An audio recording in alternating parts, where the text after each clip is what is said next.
this samurai.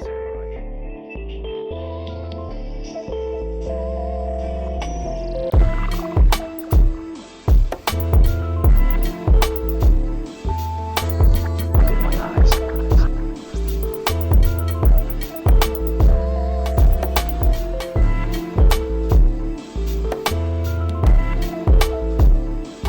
Whatever happens, happens.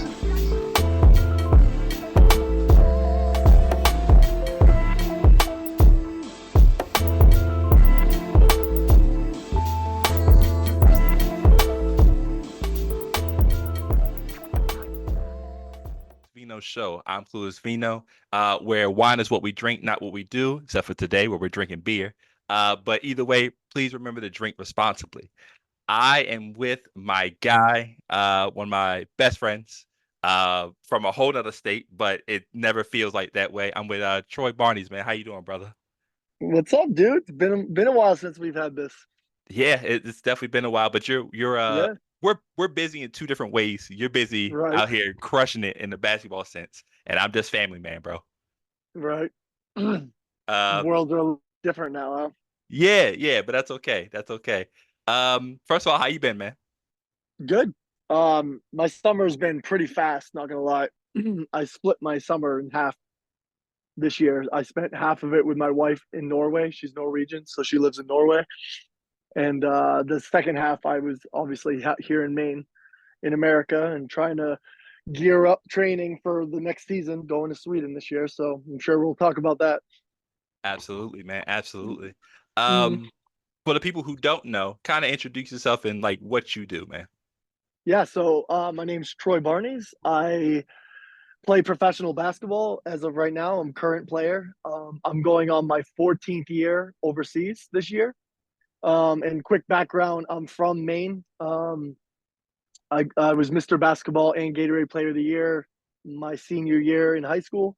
And then I went to the University of Maine to play Division One at the University of Maine. And then after that, 4 years there, I've been playing overseas ever since. Yeah. So quickest run around. Right. We met each other our senior year, like kind of like at the end of our senior year, at Mm, like a training agency or whatever. And from the jump, I knew you were gonna be fine. But that's not what I'm talking about. I want to talk about how quickly we gelled together. Like it was crazy. They roomed us together, yep. and no prior. We didn't talk that much like leading up to it. But when we got together, it was like, oh, this is I've known this guy my entire life. Mm, yeah, I remember. So we went down to Philly, or you came from your state, I came from mine, and we came for the agency workouts. We were trying to prepare for like either going overseas or the NBA workouts and stuff. Hmm. And then, so they housed us up. This is what I remember. This was so long ago. You might have a better memory, but like I remember they housed us up in a hotel and right near our training facility that we were working out in. And it was me and you in the room, and we started talking about video games and this and that, and it just boom, we became friends immediately. It was the greatest time. I think I was down there. I don't remember if you were longer or shorter or the same time. We were down there for like 2 weeks or a little over 2 weeks, something like that. Something like that. I was there a little bit shorter or whatever. 'Cause Right. I still had classes or whatever. But yeah, it was Mm, in that short amount of time, it was just like, oh yeah, no, this guy is amazing. He's really dope. mm. We bonded over Mountain Dew, which is horrible for us, by the way. Um, and, and I remember talking about this back then. We were in college, so obviously our metabolisms were way faster. But also, we both drank it so much. Like I drank Mountain Dew so much back then. Then after, literally, when I went overseas, it's not that available overseas. And yeah, then I literally haven't drank it ever since. are you So it's serious? funny. Like, yeah, I haven't touched it That's crazy because because I used you to were like it, crushing those. bro. In high school, in college, I drank nothing but soda, and most of it was Mountain Dew. And obviously, you could get away with that back then. But like now, I don't even drink soda at all. Like none for the most part, unless I mix like have a mixed drink here and there, go out at the bar or whatever. Like I don't touch soda. I don't even think about it anymore. So it's so strange how it's changed over the plus a decade. You know? Yeah. I'm kind of the same way. I try to drink if I had some, I have like carbonated water or something like that, like flavored Mm, water. But I try not to drink sodas as much anymore because again, it's bad for you and just yeah. Yeah, we're just getting older. Yeah, and it's not like like overseas. It's not like, especially Mountain Dew, not as accessible like in countries. Like they import it and you can get it at like certain stores and stuff, but like it actually tastes different overseas than it does here. Hmm. And it's strange because I remember trying it a couple times over there in whatever countries. All of them have it, but it's hard to find. And I remember tasting. I'm like, this is not the same. Ugh. It it and then it puts in my brain. I'm like, oh yeah. So now it makes sense how like bad this stuff is for you, not only in general, but like how they make it in America compared to overseas. So I'm like, all right, I kind of get the point now. I'll just stop doing that. That is the thing that I've heard too. Is like over there, the stuff we put in America in our foods and drinks and stuff is they just take out overseas. Like it's not Yep. in there. So I'm gonna ask you a little bit later about like what the difference is between like food and drink there. But Right. we are drinking uh probably my favorite beer, thanks to you, by the way. Um Allagash White, man. Oh my gosh. I remember I don't do a lot of vacations. I don't really travel a lot, but I had to travel to go see you back in I don't even remember now, what, 2016, something like that, 15, something like that. Yeah, it was almost about 10 years ago. But I went to go see you, and the first place we went, it was just like a restaurant. I can't remember what the restaurant was, but he's like, "What are you drinking?" I'm having Allagash White. He's like, "I'll have one too." Bro, I've been hooked ever since, dog. Do they have it down there? Can Hell you get it? yeah. Hell yeah. Oh hell yes, thank God. I didn't know if it Yes. was like a Northeast only thing or not. Like I didn't know. So first I found them in the bars, like they would have like in the tap houses or whatever, and they would have it on Yep. tap. I'm like, all right, cool, that's good. And then I went to like Total Wine we have down here, and they have a beer section. And I was traveling looking through, and there it was. I'm like, what? I was like, Yes. hell yeah. Hell yeah. When I started drinking beer, I like trying different ones. I like the pale ones, like the lighter color, obviously. Mhm. Um, I'm not much of a dark beer drinker, but like this one's my favorite beer by far, and I'm glad I got you hooked because it's so good. It is a Maine beer, which is nice, and it's five. Mine, I mean, it's 5.2% for like a light beer. It's pretty good deal. It's solid, man. Love Yeah. it. Anytime I want to reward myself because it is expensive down here, I reward Right. myself with it because it's just delicious, man. Yep. Um, like you said, you were the basketball, Mr. Basketball, Gatorade Player of the Year, 2007. Hmm. Um, went to the University of Maine. I guess my first question is, man, is what's it like playing basketball in Maine? Because I don't think people look at Maine as a basketball like place. Yep. Um, but what was it like kind of playing basketball up there? Like what some of the differences you may see from there versus somewhere else in the country? I think it's like few and far between kind of saying. You know how they say that? That's the best example for Maine. It's like we only get, I mean, over the years, about a handful of Division 1 athletes that come out of the state every year. Um, because I mean, we only have like what I believe something around 2 million people in the state, but Mm, it's so spread out that the difference between the big cities and the small cities of athletes and whatever is so different. So like it's hard to like really get that exposure that you would get in say New York or Maryland or down in the hot spots of basketball. mhm. So it's not like like you said, it's not like a huge exposure state when it comes to basketball. But if you're good, they'll find you. You know that you have the experience of that too. I was seen. I wanted to stay in my state and play. I wanted to stay here in Maine to play for sure. I had other opportunities. No one really concrete offered, and I took my scholarship my junior year in high school, so I Mm, already was like locked in 2 years before I even graduated. nice. So yeah, looking back, I wish like you know I would have waited to see, but like then again, I probably wouldn't be where I'm at right now. Like honestly, if I went to a big mid major college or even higher, maybe I probably wouldn't have played, or maybe I would have. Like you never know; it's a roll of the dice. But Yeah, yeah, in Maine, yeah, I think it's also cool that you got to play, basically in your backyard too, though. Because not everybody's built for that type of situation, right? Where it's like, you go play and like you're playing for your home, your home state or your hometown or whatever. So right. that's another type of pressure that can be put on somebody. Um, but it seems like you handled it well. I mean, like I said, when I went up there, I felt like you were the guy up there. Everybody Yeah. knew you. I feel like everybody was like, "Yo, that's Troy." Any friend of Troy's friend of mine. So I feel like that was like a cool thing for you to do too. I think what the great thing about Maine is like because I've been to many states in America, and when especially the basketball culture, that's the reason why I've been to most states. Um, in Maine, it feels different. Not only I can say I'm a little biased, but it also feels a little different because if you're in the Maine basketball culture, Mm, like you all know each other here. You know what I yeah, mean? Like if you're semi good or really good or like have a reputation, like such as myself, like you're gonna be known no matter what. And like obviously because I've been playing professionally so long, I played Division 1 and I really got my reputation up.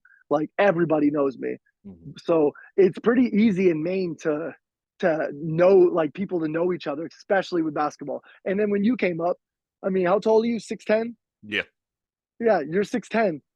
Very everyone's gonna see you because like I walk around and I'm 6'7". I with the right shoes 6'8", but like I'm huge here. You know what I mean? Like I get it. Go, you know, I'm sure you get this a lot. Go to the grocery store, they're like, "How tall are you?" and yeah. all this stuff. And then you come up, and I'm like, "Oh, well, screw me, right? Like whatever." You just you tower over me. I'm like, "Yeah, this is my buddy. What's up?" It's so funny. Yeah, I Uh, mean, but it's one of those things too, though, man. Where did that ever bother you though? If people ever did that? I mean, it does bother you because no, you actually do it, but like do you play basketball? How tall are you? Did you ever like did that ever bother you? no, it doesn't bother me. It just goes like I treat it like they want to start a conversation, and I usually that's the go-to. You Hmm. know what I mean? And if we look semi young-ish, they're gonna ask if you play basketball. I'm sure they wouldn't ask if I looked like in my 50s or whatever. Sure. They'd probably ask, "Did you play basketball?" or something like that. But like, I don't mind it at all. Not gonna lie, I love the attention. So by all means, if they're patting me on the shoulder and asking me questions, I'm like, "Ooh, here we go." You know what I mean? Like, yes, I do. Matter of fact, I do play basketball. Hello. That's fair. That's fun though. Yeah, You're I able to have enjoy a it. longer conversation too because you play currently. Right, yeah, and then that's the worst part about it is because I find myself repeating myself a lot with people because I tell them I do play basketball, and then if the conversation goes longer, it ends up being a 15-minute conversation with a complete stranger when either I got things to do or not, and I'm Yeah. like, I gotta be nice, I want to be nice, but like I can tell my life is very strange, and like people want to hear my story and stuff. They're like, "Oh, a professional, like what is this?" Like if they don't Yeah. know me, you know what I mean? Yeah. So I get it, but sometimes it gets like a little like monotonous a little bit. Sure. I can see that. Yeah, Um, so then, you know, you get your first contract, kind of explains people the process of because I feel like I do think people think that it's what's the word I'm looking for? They think it's easier to play overseas or to get contracts overseas, but I would argue that it's just as hard or maybe even harder hmm when it comes to versus the NBA. So kind of get people the process of getting that first contract and then playing through that contract to get the second one. right. So like when we were seniors and at our respective colleges, we had our workouts and stuff, and then at that point, we both realized like, okay, the NBA situation is probably not going to happen. You get what 60 guys drafted every year, and out of 60, half of them even make a roster, and then Yeah. half of them either get cut or don't even end up staying on the roster, and then it just keeps dwindling down. So obviously, the NBA is hard, like everyone knows. Sure. But like when we were like, okay, so we're gonna make money playing basketball, we got to go overseas, and that opportunity came up where our agent at the time, the guy that was working for us, was like, "Yeah, we're talking to teams overseas. There's a lot of countries in Europe that like are very open to rookies, like first time overseas people, to give them a Mhm. chance. It's kind of like a roll of the dice. Like they Yeah. have to risk with us because you never know. Like, are we gonna adapt to being away from home, not knowing the language, all of these little things, like are we going to be able to do that, and with all of that on behind our back, will we be able to perform and help the team win like they're paying us to do? Yep. So with that being said, like the agent like talks to teams, finds out the best situation, and out the gate for me, I had a job offer from a team in Turkey in Istanbul, and I had a couple offers here and there. I don't remember them because it was so long ago, but like I had a one-on-one conversation with my agent. He's like, "This is a really good league for exposure as a rookie. Like, this is a great opportunity for you. So let's take this job, and see what happens from there." And it is the risk, like I said. Like, you never know. Like, I could just not perform or hate it. Excuse me, hate it and want to go like stop playing or whatever. So Yeah. I went. I had a solid season as a rookie in Turkey. I stayed the whole season, and I don't remember if it was a guaranteed contract or not. So there's differences. There's like you'll get like a tryout period where the team will sign you for like a month or two, or even 3 months, depending on what they want. It's a trial period. They're basically seeing like if you're going to be able to help our team in the whole season. And Yeah. when that trial period's done, they'll either keep you or they won't. And like for me in my career, luckily I haven't had a trial period with teams. So it's been bikers. But yeah, I didn't have any trial periods. I just stayed with the team. And I think I'm pretty good at adapting to teams. Like I'm not a one-on-one, like, give me the ball, get out of the way guy. Like, I'm a Yeah. team oriented guy. I get my shots from other guys. I create other shots for other guys. I understand the team play of the game. So it's very easy for me to be thrown on a team and then figure it out and do my job around everybody else. Does that make sense? Yeah. So, like, with that being said, when I got my job in Turkey, did that and then kept building my stats up over about 2 years after that. I went to Latvia after that, and then Finland. Um, and then I had a big year in Latvia, and then that's when the money started rolling in. I had a big year. They didn't have to, teams didn't have to risk with me anymore. They're like, he's solidified a little bit. He's got 2 or 3 years under his belt on different countries and different teams. He's performed all those years. And then I started making good money, and then I basically haven't looked back. So that's kind of like the runaround of it. Yeah. People don't understand that those first couple of contracts are really important to kind of build Make that stature up. make or break. I've seen guys like I really want to play overseas. They end up getting a random agent. They get an opportunity in the country. They don't perform because they just are, depressed or whatever the case because of being away from home, 3,000 miles away, the 7 or 8, 9, 6 hour time difference. Like Hmm. there's multiple things that make them, and then they just stop playing, or they go into year two or year three, and then the first year they made like what, $2,000 a month. And then Right. the next year they make $2,250 a month. And they're Yeah. like, then they expect like it's gonna double or triple over 1 year when you Yeah. average the same stats and you're not, you know what I mean? Like that's not how it works. It's a slow burn, Mm. which is unless you have a big name and they can, risk it with you. So it's a slow burn and it sucks for the most of us, especially like a guy like me from University of Maine. Like I had to do that slow burn and work up the ladder. And I was obsessed with it. I wanted to do it and I didn't mind adapting. So it worked for me into a 14-year career now. Yep. But like most guys can't do that. I see it more than not that these guys go 1 or 2 years, the money doesn't go up. They keep performing, but not to the level where you really make the 6, 7, $10,000 a month, like up. Yeah. And then they're like, all right, well, it's not worth it. I'd rather get a job at home or coach or whatever the case. And it's like, it's not for everyone. You know what I mean? It's not. Yeah. It's tough. I mean, because people tend to think about just the performing part of it, but the part you're talking about is being away from family, not having that familiarity with just like language or like just being able the customs that we have over here in America, right? It's just different in other countries. So it's that part is I feel like that's even bigger than the performance part because that part can affect the performance part. You know what I mean? Has that ever happened to you? Yeah. I've had certain streaks in my career, more so in the middle of my career, where I was really like, it's kind of depressing here. I'm not really close with my teammates. Like we don't hang out outside of practice Hmm. and stuff. And so you're really solo out there. You have an apartment, you're by yourself, you're on FaceTime, Skype at the time, or Yeah. Zoom or whatever, catching up, trying to stay sane. But I remember like I was just really homesick. It came out of nowhere.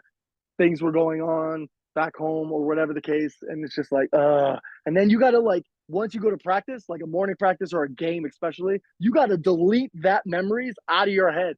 Yeah. And a lot of people can't do it. It's hard. It's a tough process to like forget about the problems in your life and focus on, performing. And as a professional basketball player, your job is based on your performance.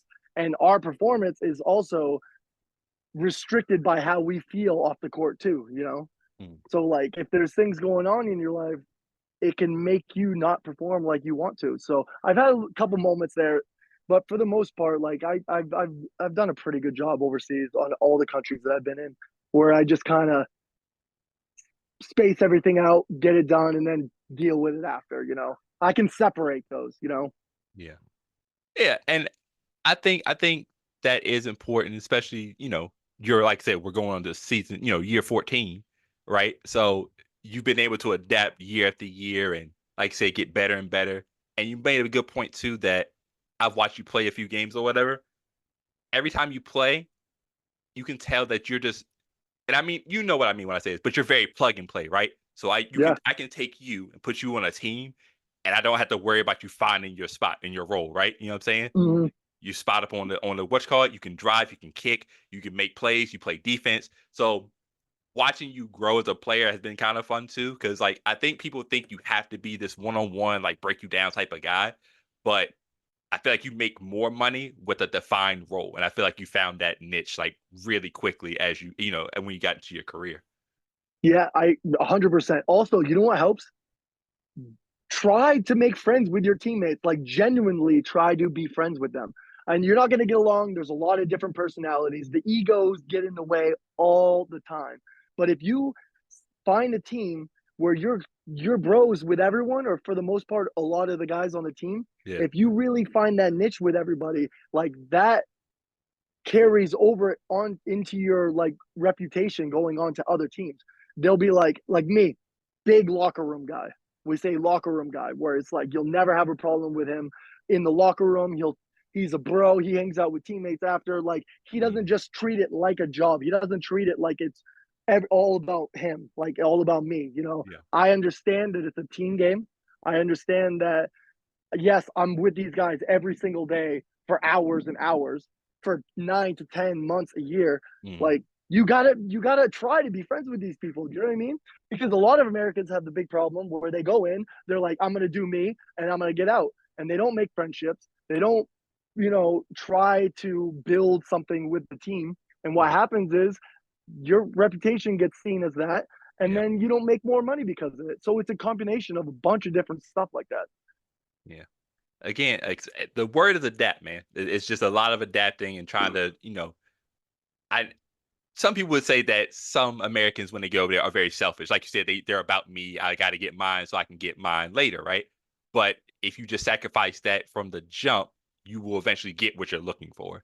Yep. Um, well, how would you say your game has improved since college?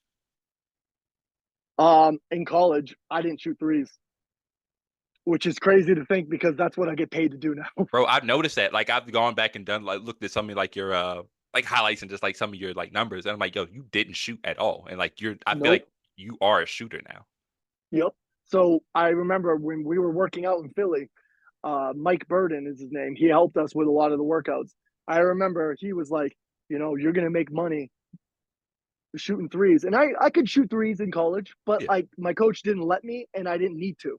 Right. I had plenty of other guys, and the way our offense was, didn't need to. So I accepted my role as what I did in college. Hmm. But like going overseas, he's like, you're gonna need to shoot threes and a lot of them. Yeah. And he's like, you're gonna make your money from the corner, catch and shoot threes.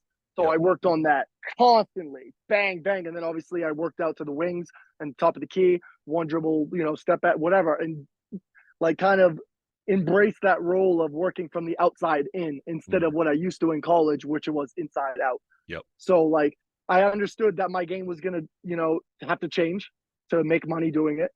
I couldn't be a one-sided player. I had to be multiple things. I had to be very versatile. So I remember having my high school coach or trainers up here, or even just asking questions to other coaches, being like, "What do I need to work on? What do I need to, what do I need to add? What do I need to do this?" And I would do it. I put in the work. So I think over the years, I keep trying to ask questions and learn, but also like I understand that I'm getting older now, 35.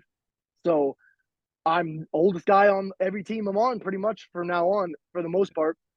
So how can I slow the game down where I'm not just like tunnel vision going crazy like I used to, or Mhm. slow the game down and find those little, spaces for my shot. The pump fakes, the one dribbles, the extra footwork into moves and stuff that like the old heads do. And I still move at a great speed. Don't get me wrong. I don't play like an old head, but I have to think like one. You know what I mean? Right. Right. Because no matter father time always wins, man. It always unless you're LeBron. Yep. LeBron keeps defeating it for some reason. I don't get it. I think he might be a Yep. cyborg. No, he's a freak of nature. Um, Speaking of, we just finished the Olympics. Mm, No one can really talk about the difference between the NBA game and kind of like the European or like the overseas style. When people say the world is caught up, what is your take on that? I 100% agree.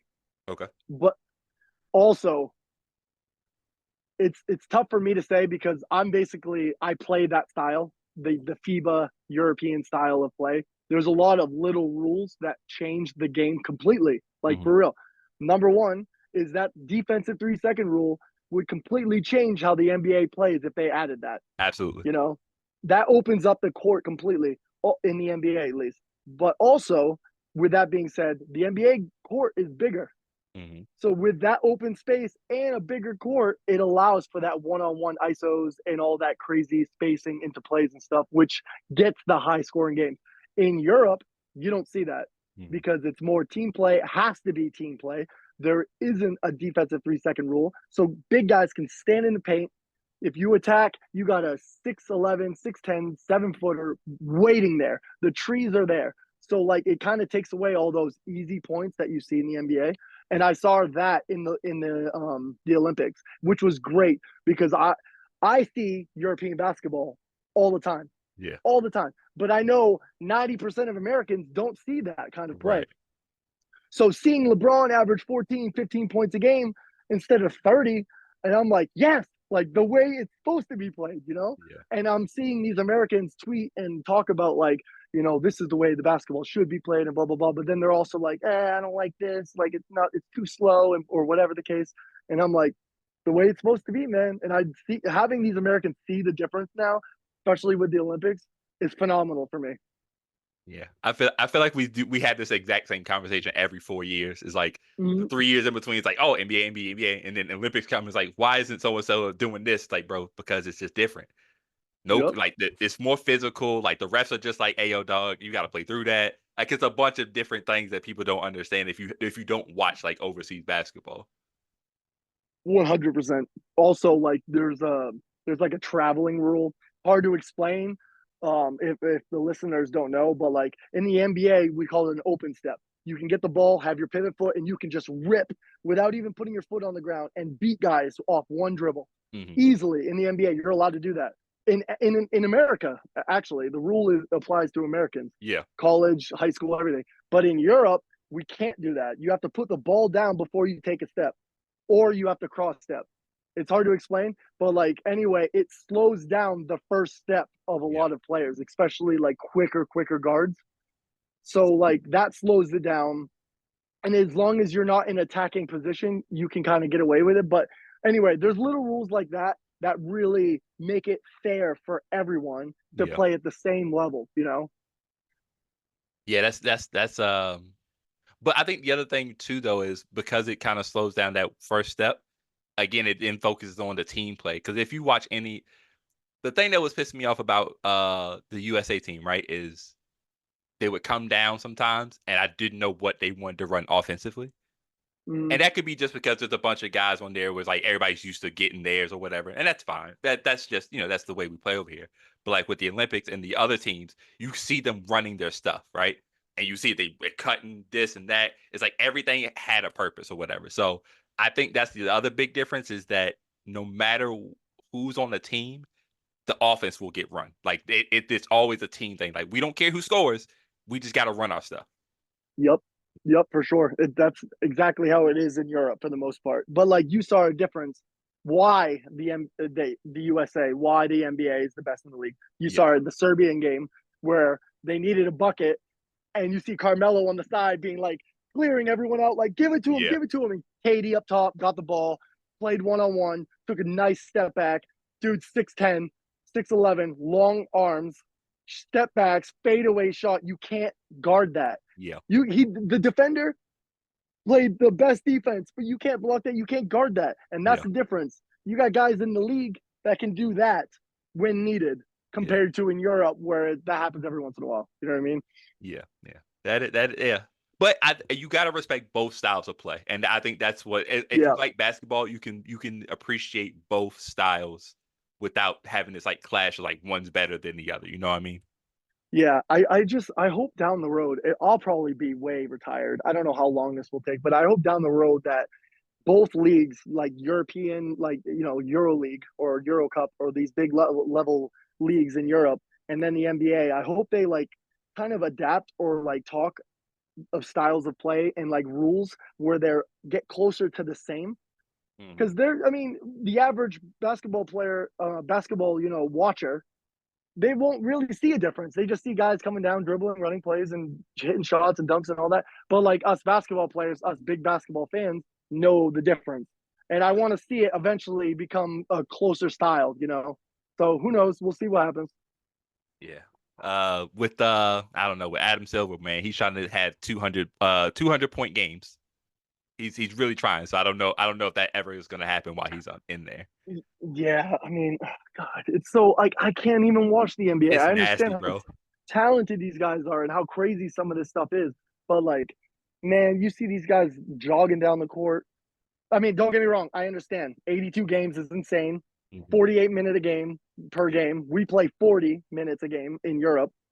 Just like all these little changes that I was saying, I understand, but like just to watch guys jogging down and then playing 1-on-1 immediately and just doing crazy stuff, and like it's just no defense, scoring, scoring, scoring, and it's like you said, 200 points in a game, and I'm like, okay, I get it for the average watcher, but like, what about the people that actually care and want to see basketball grow and stuff? Like, you can't get anywhere from that. Yeah. So it's frustrating to watch. I don't really watch it. I just watch European basketball because it's more my style. I have to, but I Yeah. understand, you know, the difference. Yeah. Now we talked about Sandra. You Mm. met your wife. Can you tell us the story? Because first off, I'm still upset that my body gave up on me and made me miss your wedding. Your wedding. I'm heated, Right. so pissed. Um, but tell us the story of y'all, man. So midway in my career, I was playing in Hungary. I played in Hungary for 3 years. I was on a team, and then I went to a different Hungarian team, and then I went back to the Hungarian team in those 3 years. So I stayed in Hungary for 3 years. And my wife at the time, my second year, no, my third year, my last year in Hungary, was in Hungary as well, in going to medical school in Hungary. And she's Norwegian, so they had a program for Norwegian medical students to go to Hungary for cheaper or whatever the case. And she got her degree there. And she didn't. She lived about a couple towns away from me. We met on Tinder, which is Nice. funny. We met on Tinder, and we went on a date in Budapest. We met in Budapest. We had a date. It was a decent date, but we're like, let's hang out a couple more times and stuff. Yeah. And then eventually it blossomed and grew. Long story short, but like, yeah, I met her over there for Tinder. Shout out Tinder, thank you. They need to sponsor you, bro. I would love to see if they would be interested. I mean, say I like tweeted about it. I was like, hey, shout out to Tinder, 8 year anniversary with my wife or whatever. I would love to see if they would be interested in actually hearing our story. You really should try that next time. Like I've that heard ass. someone, my teammate this year, because I told them the story as well, because they were curious of how I met my wife, how we met each other. And they're like, you should shout out to them, like, see what happens. Because that's a pretty crazy story for that. Like a success story out of Tinder. Usually it's got a bad persona and whatever the case. But Right. like, so maybe I will if I get bored in Sweden this year. Um, Now how is it with your careers? Because you both have very demanding careers and like they kind of put you in different spots. So how has Yep. that been, with your relationship and how do y'all keep it how do y'all keep the relationship tight? You know what I mean? Yeah, it's a great question. It's not for everyone. We when we started dating and we understood, especially both of us, because we are always in different countries for the most part. we understood out the gate that this was going to be a long distance relationship. Are we going to do this or are we not? And we both put our hands in and said, yep, we're doing it. So from then on, it's been a lot of FaceTime, communication, talking every day, whether it's for a minute, 5 minutes, check up, see how you're doing, or hour, 2 hours FaceTiming, talking really and stuff. We make sure to do that every day. Also, we use Snapchat every day. Our streak on Snapchat is like almost up to 3,000 days.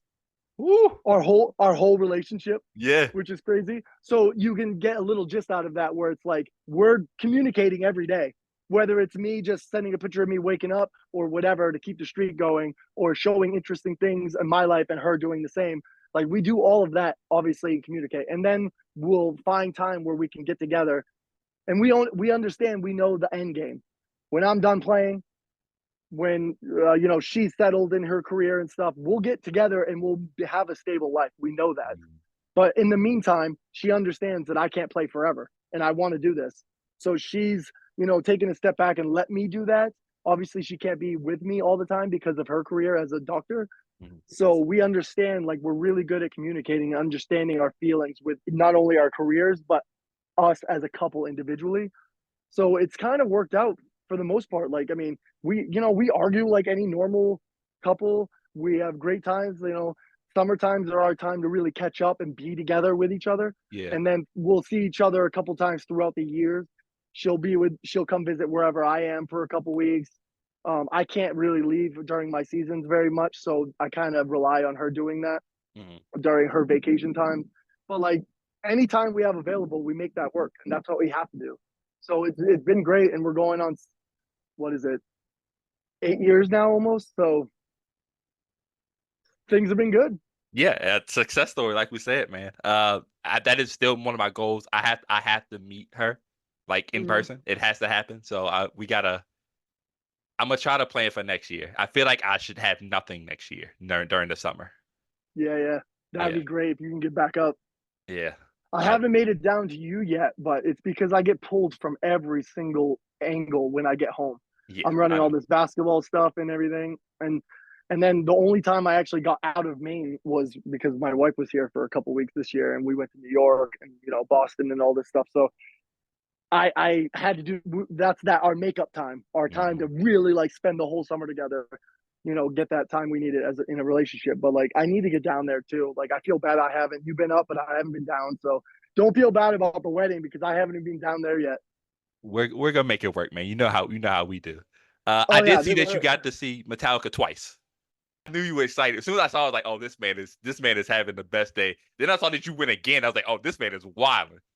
yeah. We bought these tickets 2 years ago. We planned Really? way ahead of time. Yeah, we were like, oh, Metallica's going on tour. Let's see what is closest in the summertime to Maine. They happen to be in Boston for 2 nights, back to back shows, no repeat. So they play all different stuff both days.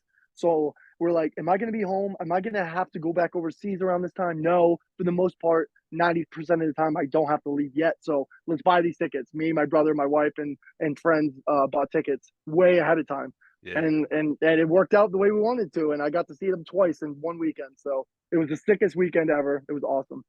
yeah. You had a great outfit, perfect outfit for it. And I had I, my Metallica patch vest. yep, I had my Metallica shirt under, black, jean shorts. I was ripping it up. I have to fit in because I'm a hooper. I'm like a jock. I right. Yeah, you the first time you look at me, you might not be like, oh, this guy's a rocker, this guy's a, but like, because we play basketball, like I'm a basketball player. Do I must listen to rap? Well, right. I don't. I don't. I'm a very white, like, basketball player when it comes to like listening to rock. I don't listen to country, but I'm I a appreciate that. hardcore Yeah, rocker. I do I appreciate do. that. Yeah, I can't. I haven't got everyone up here. Everyone in New England loves country music, but I can't do it. Metallica works just fine. I've Yep. listened to a couple songs and playlisted some songs based on your suggestions. So I can Right. only Yep. you always put me on this stuff, man. Look at you. Mhm. Um, Sweden's coming up. What are you excited about going over there and like what's your goals for this year, man? Yeah. So the last 2 years, I was in Estonia with the same team, and I, developed a family and the culture there and stuff. And we had a disappointing season this year. We didn't make it to the finals or the bronze any medal games. So team was reevaluating, decided let's get new players. They have new coaching staff, new everything. I understand it's a business. If you didn't, you wouldn't last long over here. Yeah. So I understood that. Me and my agent talked, had some offers, trying to figure out what's best. Sweden came up, and the team is a rebuilding year in Sweden. The one I'm going to, Jämtland Basket.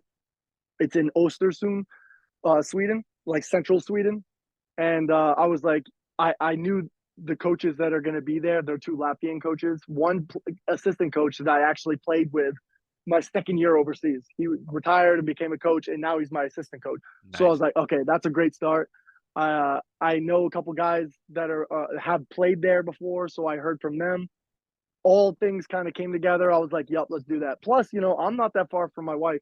I'm in the country right next to her. So it's just a combination of so much stuff. And I was like, I understand that I'm not going to be playing at like the Euro League, Euro Cup level in Europe anymore. I'm 35. I'm the older guy, but I'm still good.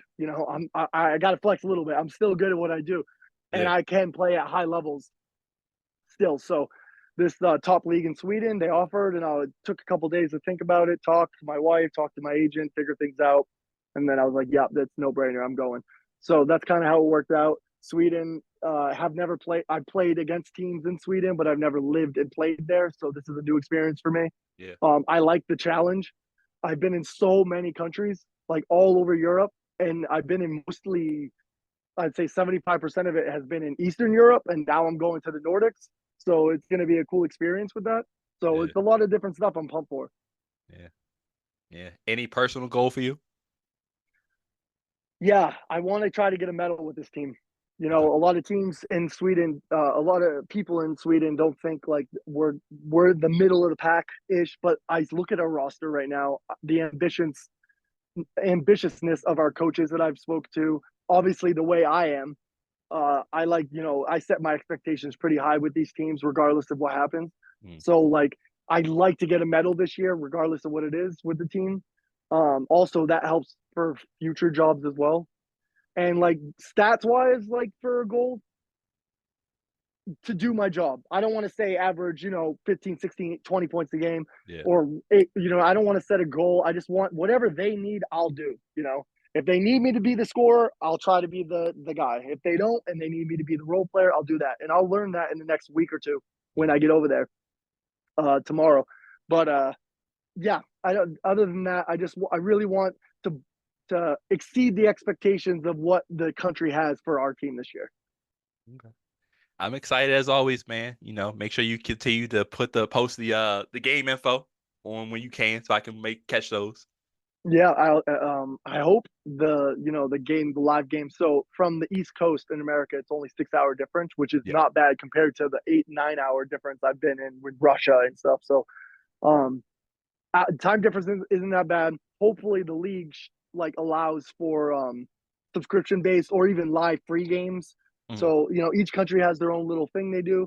I'll find that out in the next couple of weeks as well. So I think I do a pretty good job posting. I don't like post stats and stuff, but like I keep people updated. I try to because who else would be able to in Yeah. America?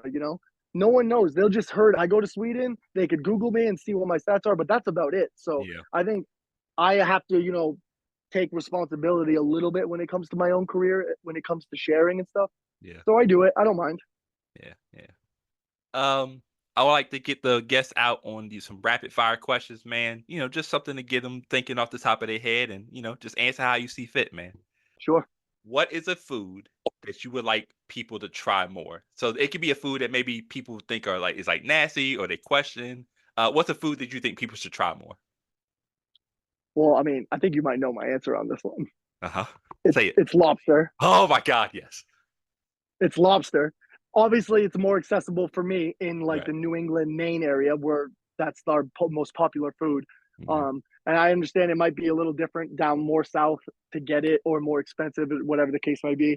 But Hmm. and if someone doesn't like seafood, or if they do, or in shellfish or allergy, whatever the case, but like it is so good. And I think it's like if you're like trying a beer for the first time and you don't really drink beer, you don't drink beer at all, and you try beer for the first time, you think it's nasty, but after a while or age, you get used to it, and then you actually like it eventually. That's how it worked for me. I think Yeah. it's the same with lobster. It's so good. I'm obsessed with it, and I eat as much as possible when I'm at home. So I would say that's number one for sure, and that's easy for me because I'm a Mainer. So shout out to Maine. Lobster is great. Bro, when I had that lobster roll on that beach, oh my Yep. gosh. That was fantastic, brother. Um, Yep. okay, what is a meal you cook? Yeah. Okay. What's a meal that you could cook Sandra that would melt her heart? It's gonna sound so easy, but it'd be tacos. Really? It's easy. It's minced meat, shredded meat, add the taco seasoning, all that stuff. It's nothing like crazy like concoctions that you have to do to cook. And obviously, you cut up all the vegetables and the way she likes it. She likes pineapples in it and all this stuff. Like that would be the easy win for me with her. Would be the tacos right off the top of my head. Got you. Now, what's a meal that she could cook for you that would do the same? Ooh, I love her. What is it? It's a pasta. I forgot which one it is. Because we didn't cook really much this year when she came here together in Norway too. We didn't really. It's a pasta. It's like a penne pasta that she cooks. It's like some sauce she makes and stuff with chicken and everything. It's really good. I don't know. I can't think of the name off the top of my head, but like she makes this like really good pasta that's so good, and I have asked her to make it all the time. Okay. Okay. Yeah. Um, tell me, give me your top five basketball players of all time. Ooh. Yeah. Well, I was born in '89, so basically a '90s baby. So I would say Michael Jordan's my number one. Mhm. And then Allen Iverson's my favorite player of all time. I have to throw him in the top five. For me at least. Sure. People can argue all they want. Kobe Bryant, for sure. Was an animal. And then now it gets tricky because it could be generational wise or not, but I'll say LeBron James for sure. Sure. He'd be four. And me, I'm gonna leave out Larry Bird out of my top five only because I want to add KD. I think KD is That's a way fair. better player. Yeah. And overall, like I think that like if how I look at it with top five players is like I'll take the older guys generation and the newer guys like LeBron's and KD's and Steph Curry's compared to the Larry Bird, Magic Johnson, Michael Jordan. I'll put them like how they would play in that generation and how they would play in this generation in my head, and then how would they play against each other. So that's how I kind of do it in my head. So yeah, I think that would be my top five. I think that's similar how I do it. I kind of when I try to tell people that like when people are like, oh, well, they played against nobodies. First of all, I'm like, they played against the best players of their time. That's just how it Mm, works. That's how that works. yep, You can't change what it was, right? yep, And then I tell them that certain rules are different. Like there's a different physicality in different plots. There's different things. So it's like you have to figure out. You have to base it off what they played against. So you can't like be like, oh, if Larry Bird played during this time, would he be better, and vice versa. So I get it. I think Larry's underrated at this point because I feel like he gets overshadowed by certain players. But I'm like, Larry was a dog, though. yep, for Larry sure. was a dog. And it's tough to say like top five, top threes, top tens, and all that stuff. It's not fair because everyone played so differently, Yeah, and they got it done in their respective job and how they played. So it's not fair to be like, oh, Larry wasn't super athletic compared to all of these guys. So that's already a notch on his belt when it comes right. to being the top. Like that's not fair to say because then you got guys that like the I don't know the Steve Nashes and stuff that in their position and what they did, they were the best. Hmm. So how's that fair to compare to someone like a Shaquille O'Neal or a KD that plays completely different positions? Right. So top this, top that is tough always, and there will always be debates about it no matter what. But that's how I look at it, kind of. Fair. Gotta ask two of these type of questions. So, are you Team Tifa or Team Aerith? Aerith, I'm Team Aerith. I Okay. always have been because playing the original Final Fantasy VII, like I was so locked in when you finally meet and get Aerith on your team and stuff, and like I was like, okay, well, she's cute. They're both good looking girls and respective characters in video games and stuff. But I was like, I've always liked blonders. So I was like, okay, there's already another one. And I'm like, all right, well, and then the relationship build up. Obviously, you can kind of control that for a little bit into the game. Yeah. So I would lean towards Aerith, and then broke my heart when things happened. So Right. like I've been locked in with her ever since. I don't want to spoil anything. Whoever hasn't played it, At this point, like you know what I'm saying? we can talk about it, right? Right. At this point, I feel like Okay. people know, you know? I was Um, gonna say like there's a remake now and everything. Like you should know by now. exactly. Which is my next question. At this point, just at where we are today, original or the remake double right now? Original. I think it's still there for right now. Yes, because they I understand like on the remake, it's gonna be three parts. We're on the second part waiting for third. I understand there's a lot of makeup stuff. Like they had to make the game not only for us OGs, but they had to add more information, but also explain the story to people that never played the game before. Hmm. So it looks and feels a little different for us. Obviously, better quality, better everything. But Yeah. like the first time playing the OG game, immersing yourself into it, falling in love with these characters, having your favorite characters, all these dramatic things happen in the game, and then at the end, saving the world, and then the epic battle with Sephiroth at the end. Like it's just like I'm excited for the third part, and I might change my mind about this. But if the third part does the last part of the game justice, I might switch sides. It It's it it close. it is close, bro. I know some people have like gripes about certain things, like too many side quests. I love the side quests. That's just Me me. too. Maybe I'm bugging.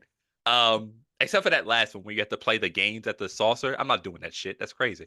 Um, Yeah. I'm like, bro, that's way too much. I like the world is dying right now. What are we talking about? Anyway, Travis, my brother Travis, he platinumed the game he and said he he said told me. I'm like, bro, what? so he beat everything on hard mode and everything. That's insane. But like he's obsessed with the game just as much as us. He had the time. He wanted to do it. He put the time in. Good for him. But I'm Yeah, like you. I'll do all of them to get the extra stories out of the side quests and stuff, like the new stuff, the old stuff. But yeah, like at the end of the day, I want to get to the point. yeah. Let me get the story done. Right. But I feel like if they can nail this third part, which to me they've done a phenomenal job of like fleshing out the story, doing like the multiverse thing, bringing Yep. characters like playing as Zack during it was fantastic. Because So they could have not added Zach like in the first game. The first game, if you play it once, you won't even remember him really. right, yeah, but but like in the end, like they understand how important he is to everyone's character development, including the Cloud himself. So like they added that in. I was like, that's sick. So the second part was sick in Final Fantasy VII.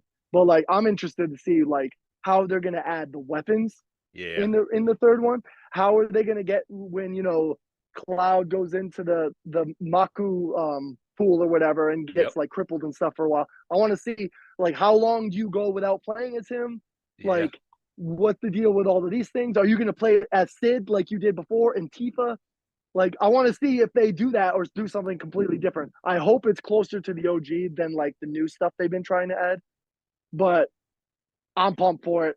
I you got me talking about it now, which sucks because we still have to wait forever for this game. Bro, I'm hoping it's not forever though, because like I feel like if we're getting older, I can't afford to like wait too much longer. I know it's gonna be like PlayStation 7 by the time this thing comes out. Oh God. Um, Two more questions.